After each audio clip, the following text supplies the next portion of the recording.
నీవు నా బాధను దృష్టి ఉంచి ఉన్నావు, నా ప్రాణ బాధలను నీవు కనిపెట్టి ఉన్నావు. కావున నీ కృపను బట్టి నేను ఆనందభరితుడనై సంతోషించెదను. ఈ వాక్య భాగాన్ని గమనిస్తే, నీవు నా బాధను చూసావు. కొంతమంది కొన్ని బాధలు ఉంటాయి.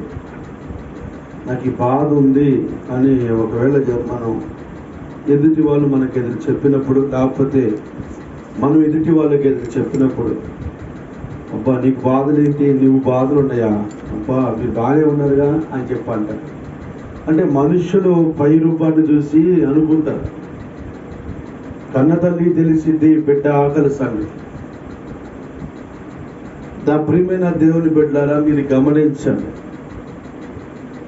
ఒకవేళ నీవు బాధల్లో ఉన్నా, సమస్యల్లో ఉన్నా, నీ అన్నవారు, నీ స్నేహితులు, నీ బంధువులు ఎవరైనా కావచ్చు, వారు నీకు ఆ బాధల నుంచి విముక్తి చేయలేరు.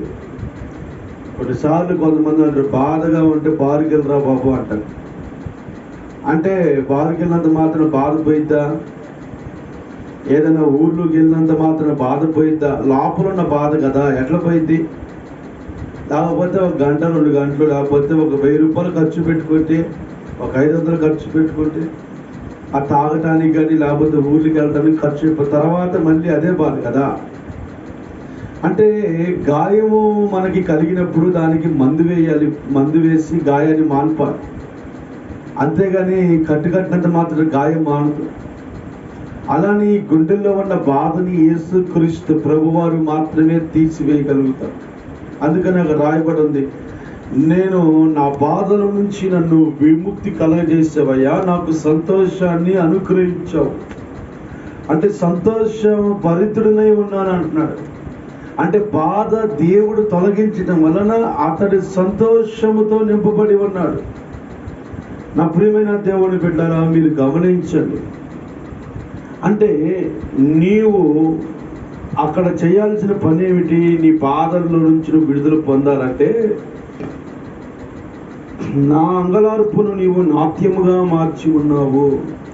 అంటే నీవు దేవుని దగ్గర కన్నీళ్లతో ప్రార్థన చేయాలి. దేవుని దగ్గర నీ కన్నీళ్ళు కార్చాలి. నీ కన్నీళ్లు దేవుడు చూడాలి. మనుషులు చూసినా ప్రయోజనం ఉండదు. ఒకవేళ వాళ్ళు కొద్దిగా గొప్ప సహాయం చేస్తారేమో, చేస్తే, కానీ దేవుడి సహాయంతో ప్రార్థన చెయ్యి. నీ గుండె లోపల ఉన్న బాధ ఆయనకి తెలియచే. అవసరమైతే ఒక రోజు ఉపవాసం ఉండి ప్రార్థన చెయ్యి. అందుకని అంటాడు, నా యొక్క అంగలార్పుని నువ్వు నాట్యముగా మార్చవయ్యా అంటాడు. మీరు గమనించండి. అందుకని ఇంకొకసారి రాయబడిన మాట ఏమిటంటే, నేనున్నాడు కదలని నా క్షేమకాలమన నేను అనుకుంటుని. అంటే ప్రతి చిన్న విషయానికి కదిలిపోకుండా, ప్రతి చిన్న సమస్యకి భయపడకుండా, ప్రతి చిన్న విషయాలకి కుమిలిపోకుండా, కదలని సియోను వల్లే స్థిరముగా ఉండాలి.